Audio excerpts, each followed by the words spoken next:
Hi, Edward Reformina here, author of Pinoy MLM Expose and the creator of Sponsor More Downlines. In this 3-part video training, ituturo ko sa iyo yung mga secret sponsoring strategies na nadiskubre at natutunan ko na tumutulong sa akin para makapag-sponsor ng 10 up to 23 direct downlines every single month. Ang goal ko sa video na to ay ma-share sa iyo yung mga strategies na natutunan ko and hopefully ma-apply mo din tong mga strategies na to sa business na ginagawa mo ngayon para makuha mo yung resulta na gusto mo. Ginagawa ko to dahil alam ko na madaming Pinoy networkers ang nagsistruggle o nahihirapan sa kanilang network marketing business. So sa ganitong paraan, I hope makatulong kahit paano. Ang una natin pag-usapan ay yung mga common problems na na-experience at nararanasan ng mga Pinoy networkers sa kanilang network marketing business. Una sa mga problem na yon ay yung puros hindi qualified ang mga na-invite na prospect, kaya puros rejections din ang napapala nila. So karamihan ng mga na-invite nila is mga negative, mga skeptical, kung hindi negative at skeptical, mga walang pera. So ito yung ilan sa mga reason kung bakit puros rejections yung napapala nila doon sa mga ini-invite nila. Pangalawang problem is, madami na silang na-invite, pero nahihirapan at wala pa din silang mapajoin. So, na-invite na nila lahat ng mga kakilala, kaibigan at kamag-anak nila, pero nahihirapan silang i-convert yung mga prospects na yun into downlines. Pangatlong problem is, nauubusan sila ng panggalaw. So, yun nga, dahil nga ang dami na nilang na-invite, tapos puros rejection, hirap sila magpasali. Anong nangyayari? Mas malaki pa yung ginagastos nila kaysa dun sa kinikita nila. At kadalasan, nagkakanda utang-utang pa imbis na kumita. So, ito yung mga ilan sa mga common problems na na-experience sa mga network marketers.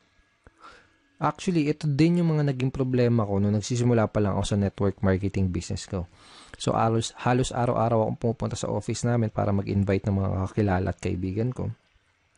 And ginawa ko lahat ng mga sinabi at tinuro sa akin ng upline ko. Nag-invite ako ng kung sino-sino, namigay ako ng flyer sa kalsada, sa mga malls, na musakal, nag-house party, nagbahay-bahay, etc. etc. Pero yun nga, puros rejections yung napala ko.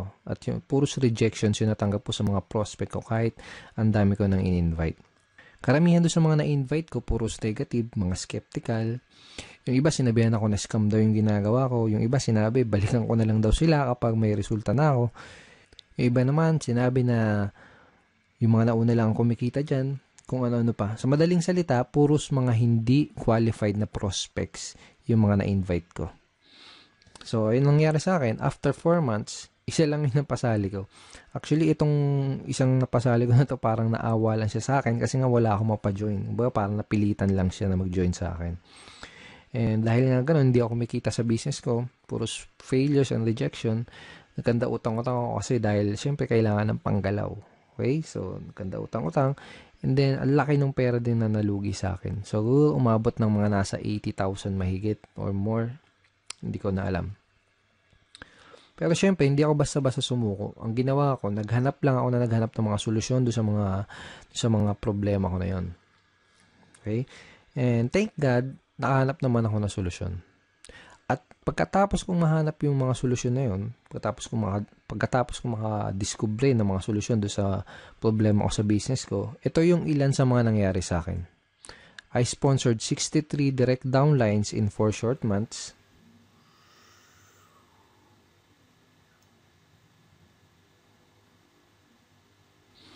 And consistently na din ako nakakapag-sponsor ng 10 up to 23 direct downlines every single month. Tapos, mas mabilis ko na-build yung business ko at nagsimula ako mag-duplicate dun sa mga kagrupo ko.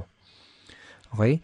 So, yung mga solutions na natutunan ko, yung mga solution na na-discover ko, yun yung mga pag-uusapan natin sa 3-part video training na to.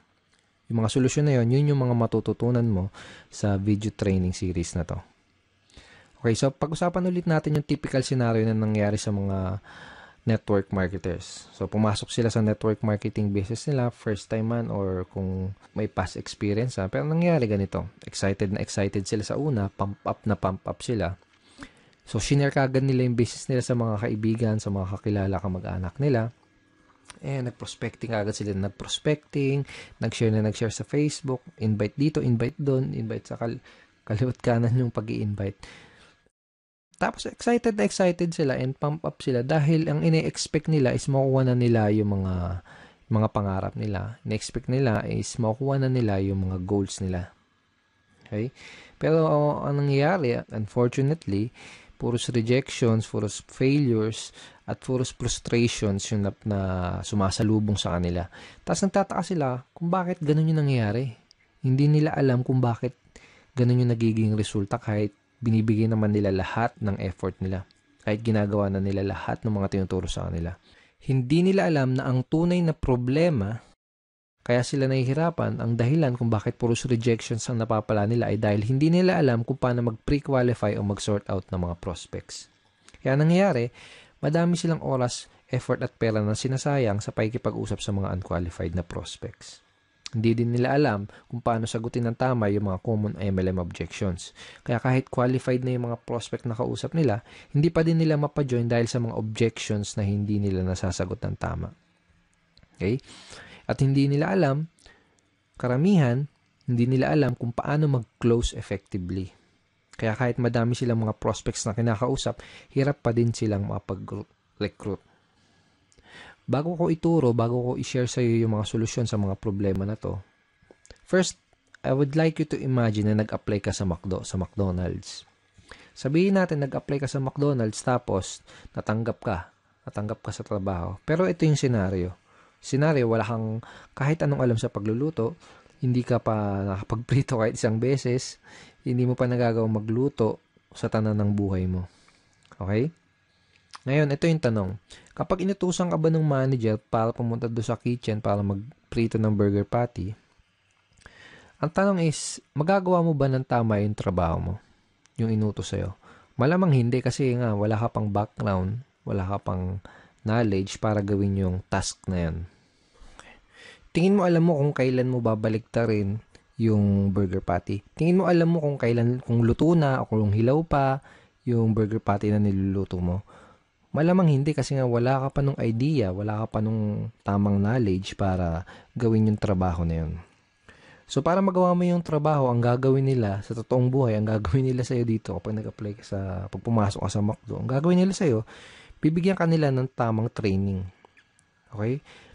Bigyan ka nila ng tamang training para magkaroon ka ng tamang knowledge. Pag meron ka na ng tamang knowledge, magkakaroon ka ng tamang skills para magawa mo ng tama yung trabaho mo. So, ganun din dito sa network marketing. Kung gusto mong magawa ng tama ang negosyo mo, kailangan mo ng tamang training at kailangan mong matutunan yung mga tamang skills. Lalo na kung first time mo pa lang sa network marketing or kung bago ka pa lang sa business mo. Ang solution dun sa mga pinag-usapan natin kaninang common network marketing problems is to acquire skills. Okay? Kasi kapag meron ka na ng mga tamang skills, tamang network marketing skills, yun yung magiging susi mo para maging successful ka sa network marketing business mo. Okay? Let's face it, kahit ano pang career at kahit ano pang business ang pasukin mo, you need to acquire skills. Kahit yung simpleng pagbabaligtad lang ng burger patty sa McDonald's, kahit yung simpleng ganung trabaho is kailangan ng tamang skills, kailangan ng tamang training. What more pa kaya yung network marketing business mo, di ba? So, karamihan ng mga networkers parang ganito kasi nangyayari. Para silang sumusugod sa gera na wala silang dalang bala. Kumbaga, hataw sila ng hataw, araw-araw silang humahataw, kahit wala pa sila ng mga necessary skills na kailangan para magkaroon ng resulta at para magawa ng tama yung business nila. Kaya madalas na nangyayari, mas nauuna pa silang mag-quit bago pa nila matutunan yung mga tamang skills. So, kung nahihirapan ka ngayon, kung nahihirapan ka makapag-sponsor, kung nahihirapan ka makapag-recruit, kung nahihirapan ka sa network marketing business mo, yun ay dahil wala ka pa nung mga kinakailangan na skills para maging effective na networker. Kung gusto mo ng resulta sa business mo, aralin mo lang ng mabuti yung mga skills na yun. Ngayon, pag-usapan natin na yung 3 solution skills to success that you need to learn. Ito na yung mga skills na kailangan mong matutunan. Ito na yung mga skills na kailangan mong ma-master kung gusto mong magkaroon ng resulta sa business mo. Okay? First skill is sorting skill. Second is objection handling. Third is closing skill. Ang una natin pag-usapan ay yung sorting. Bibigyan kita ng magandang analogy para mas mag-grasp at mas maintindihan mo na mabuti kung ano ba tong sorting. So sabihin natin may nakita kang 3 mansanas dun sa lamesa. Okay? So gusto mo kumain ng mansanas, kaya ang ginawa mo, kumuha ka ng kutsilyo, hiniwa mo sa gitna yung mansanas. Yung unang mansanas nakita mo, bulok na yung loob niya. So ang ginawa mo, hindi mo kinain. Okay? Pangalawang mansanas na hiniwa mo, nakita mo may uod yung loob. So ang ginawa mo, hindi mo din kinain. Okay? Yung pangatlong mansanas na hiniwa mo, nakita mo okay na siya. Hinug na at pwedeng-pwede nang kainin. So yun ang kinain mo. Yun lang yung kinain mo. So ang ginawa mo, hindi mo kinain yung naunang 2 mansanas kasi nalaman mo kaagad na hindi sila maganda kainin tsaka baka magkasakit ka pa. Okay? Ganun yung sorting. Pwede mong i-apply to sa network marketing business mo. Pwedeng sa simula pa lang, pwedeng sa una pa lang ay malaman mo na kaagad kung sino lang ba yung mga qualified dun sa lahat ng mga prospect na kinakausap mo. Para mag-i-invest ka lang ng oras, ng effort, tsaka ng pera mo doon sa mga qualified na prospect. Napaka-importante na matutunan mo ang skill na to kasi kapag marunong ka mag-sorting, hindi ka na mag-aaksaya ng oras, effort at pera para lang kausapin yung mga hindi qualified na prospects. Okay? Pag marunong ka mag-sorting, mas makakapag-save ka ng valuable time mo dahil ang mga kakausapin mo lang ay yung mga taong gustong makinig ng business presentation mo at ng mga sasabihin mo. Mas less din yung magiging rejection mo dahil masasala mo ng maigi yung mga makakausap mo at madadala mo sa opisina nyo. Ngayon, tatanungin kita, sinong mas gusto mong kausapin? Sinong mas gusto mong entertainin? Sino yung mas gusto mong dalhin sa opisina nyo? Yung mga taong walang idea sa pupuntahan nyo, yung mga negative, mga skeptical, yung mga walang pang-invest, o yung mga qualified, open-minded, at may mga desire maging successful na prospect na interesadong malaman ang opportunity mo. Okay? So, di na kailangan tanungin, di ba? You can easily sort your prospects by identifying the reason why. Madali mong masusort out yung mga prospects na kinakausap mo. Ang kailangan mo lang gawin is alamin mo kung mayroon ba silang sapat na reason why, kung ano ba yung reason why nila, kung may maganda ba silang reason why para maging part ng business mo.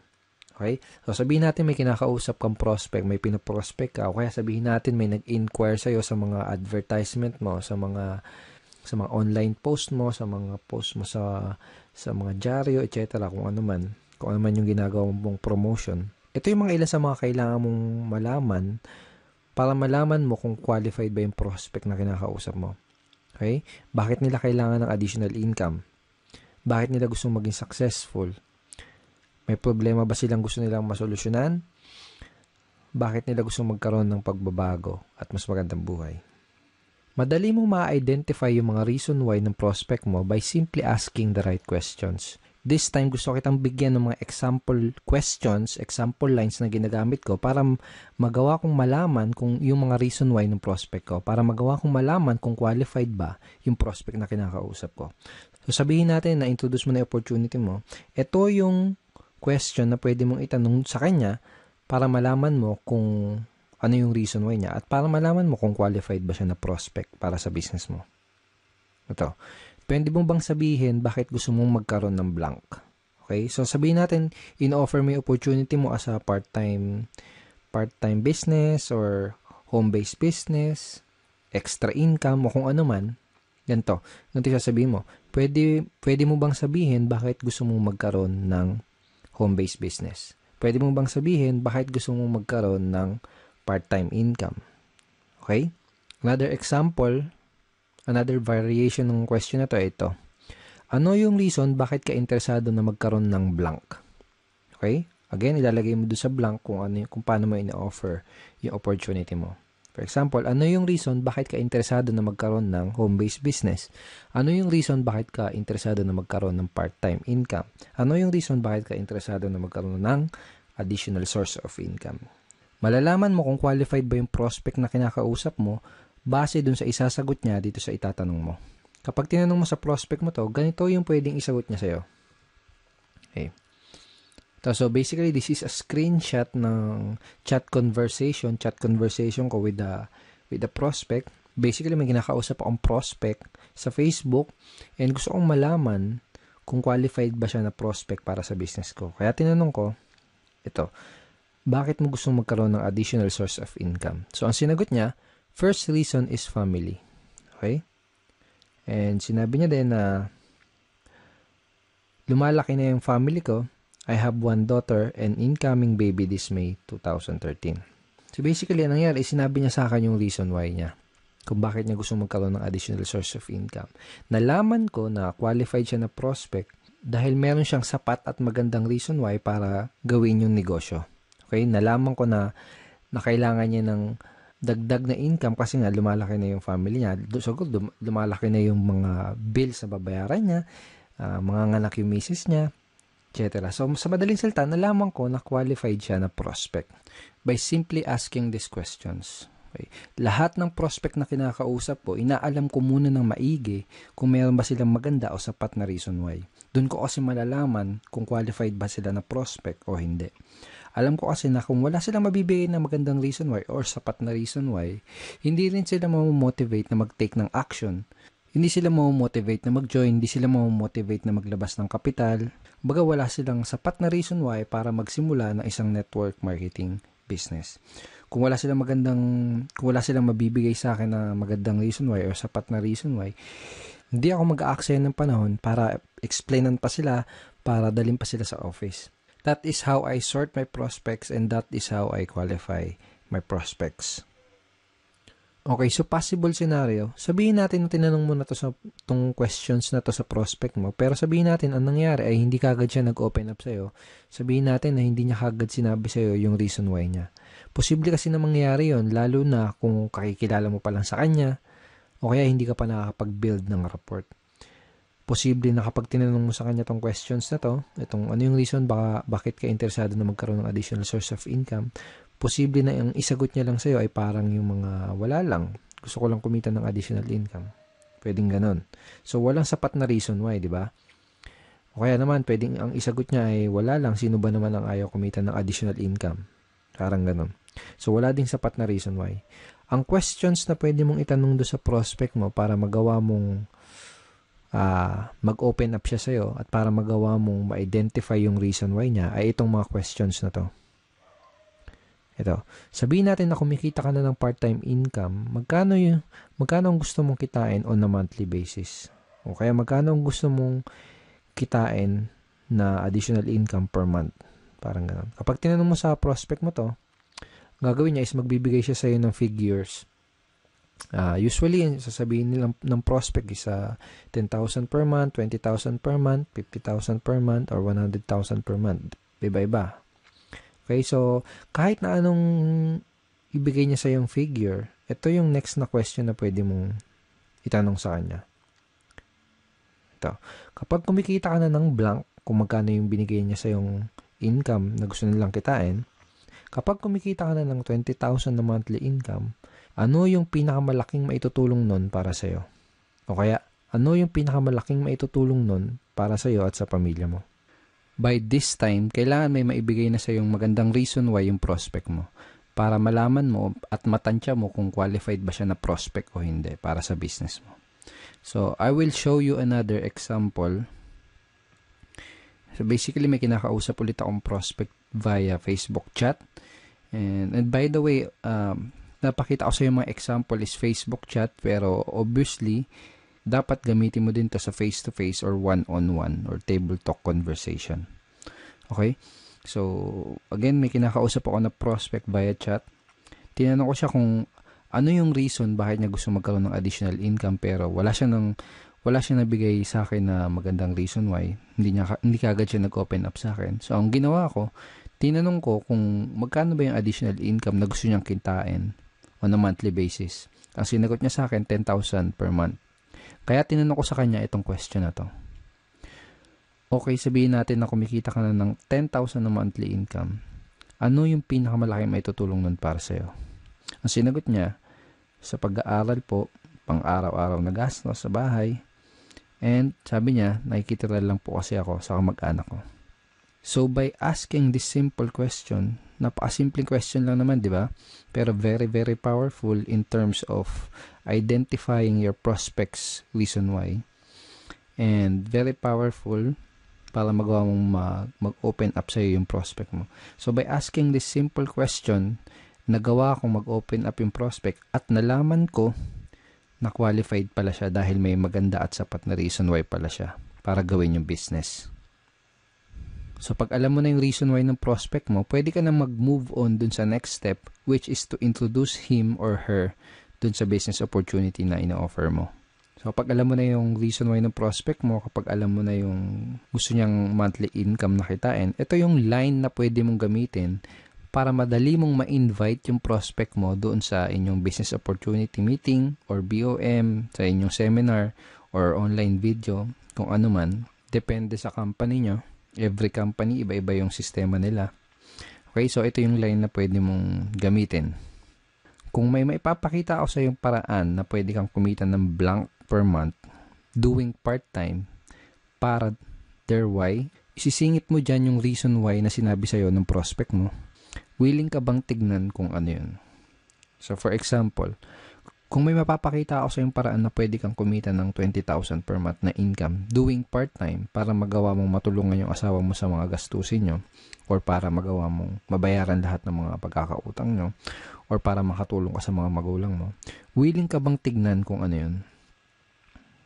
Kapag tinanong mo sa prospect mo tong question na to, ano sa tingin mo yung isasagot niya sa'yo? Tingin mo sasagutin ka niya ng hindi ako willing tignan yan? Wala akong time. Ganun ba yung sasagot niya?